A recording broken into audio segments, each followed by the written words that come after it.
Good day guys. Today I want to talk about the issue of fuel starvation on the GOLF Mk1. Okay, now you've realized now that there's no fuel coming through and you have spark, so you definitely have a case of no fuel coming through, and possibly you're driving and you have jerking and you have the car just not performing correct. I'm going to show you just a few things that you can check on to see if your fuel is in fact being obstructed in some way. Okay, first thing that we normally check is the fuel filter. If the fuel is actually visible and if you can actually see some fuel in there. That is why it's so important to change these fuel filters regularly. I'm going to show you what one looks like that I've cut open. There we can see a cut open fuel filter, and you can see that's the inside, and you can see this one it's not that dirty, but I mean, if you've ever seen a very dirty clogged up fuel filter, it will be very black around here. So very important to change these fuel filters regularly. So the next obvious thing that we check is if the fuel is actually making it to here to the carb. So I'm going to show you what I do. Okay, so I will loosen this pipe. I will take this off. Okay, so that pipe I'll take off, and I'm actually going to put it into a bottle like so. Let me just show you the bottom of the bottle. I've just made a hole big enough for the pipe to fit in, so I'm going to insert that in there. There you can see it's in. So now the idea is to crank the engine and to see if actual fuel comes through. Now when doing that exercise, make sure rather that you take off your coil wire. You can either take it off there or take it off over there. That's so that the car doesn't actually start up. You just want to see if fuel is coming out into this bottle over here.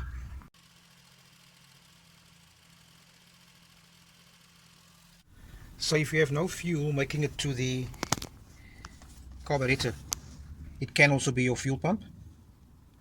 It can be faulty. It can also not be faulty, but there is a way to test that. Now a way for you to check your fuel pump is to remove this pipe from the fuel filter here. This pipe runs to your pump, as you can see, and to take that pump and to put it into a bottle filled with petrol. Just be careful when you do this, and then crank the engine, obviously with your coil wire off. Crank the engine and see if you're getting fuel coming out here. So that will tell you then that your fuel pump is fine, because your pump is pumping the fuel directly from the bottle through to this pipe. And just for interest's sake, I've actually cut open an old fuel pump just to show you what it looks like inside and show you what actually goes wrong when your fuel pump starts playing up. You can see it's a very simple component. It has this section here which does the pump action, and obviously this part here is in here which runs off the shaft inside the engine. It does that all the time, and it triggers off that pumping action here, and then it pulls the fuel through here, and it pushes it up to the carburetor or to your fuel separator. And a common area for the fuel pump to fail is in this diaphragm over here. It's a rubber which has to be airtight, and what happens over time is it develops cracks and tears in here, and that's when you don't have the full 100% suction action, and then it sucks up air, and that is when your pump becomes weaker. Now this is a pirate part, so obviously the quality of the material here is also a bit something to be concerned about. So make sure that you always purchase a good quality fuel pump. Alright, so maybe in your case you had no fuel coming through to the bottle. So the next thing to do is you undo this pipe over here in front of the fuel filter, and you're going to blow down towards the tank. Okay, there you can see I've undone that. So what one will do then is to blow down here, and once you blow down there, you can actually physically hear the fuel. As you're blowing down towards the tank side, you can actually hear like it bubbling as you blow. If that doesn't happen, then you definitely have a blockage in your fuel feed. So that would mean you need to go and look at your tank and your fuel sender. Okay, to get to that fuel sender, you need to remove the back seat, and then you need to remove this cover over here, your 3 bolts that holds this down as a cover. Once that cover is removed, what you will see is 2 pipes. The one is for the black one is for the fuel feed, and the blue one is for the return, and this connection here is for your float. You will then undo these clamps here, and you would then have to remove this whole circled area here, and this you turn anti-clockwise. It comes loose just by twisting it, and it tightens again by twisting it clockwise. But obviously that is after you've removed all these pipes here and also this electrical connection. Once you have removed this fuel sender unit there in the top of the tank, it will look something like this. And then also there's your fuel separator, you know, the questionable fuel separator that the Mark 1 owners, they are divided on. A lot of the guys feel that this part is not necessary. Sometimes this can be blocked also, and also give you that fuel starvation symptom. Some of you would prefer to run your pump directly to your carb. So that's what you guys do, some of you.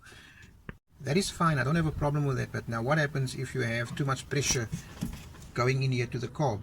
It can cause overfueling. So what I've done is I've ran mine similar to yours, from the pump to the carb. That's the pump pipe and that's the one going to the carb, but I've put a T-piece in here, and I've connected my return line in here too, which means now if there is too much pressure at the carb, this return line with a T-piece in it and also with the restrictor in it will ease off the pressure. And one thing that I can tell you is, once I did that conversion, this engine runs much better. It's more responsive, especially when you go around bends and circles like that. You don't have that dip in your idling. So I also think the reason these things happen is because the pumps that we're buying these days, they are not of a quality that we used to get in the past. So I think that is why a lot of guys find that when they take off their separator, that the car runs better. And it's simply because the pump is not strong enough to pump from the pump right through to the separator and back to the carb. So that is why the guys say it runs better without the separator. So it's just the case, I believe, in the quality of pumps that we are buying.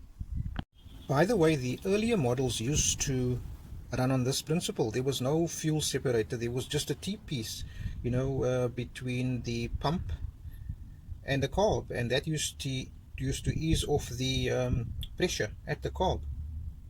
I'll put up a pic of a T-piece if some of you don't know what it looks like. Well, there you go, guys. There's some tips and information on your starvation issues. Hope this information will help you sort out yours. Well, there's quite a lot of information, but take what is applicable to you and see if it can remedy your problem.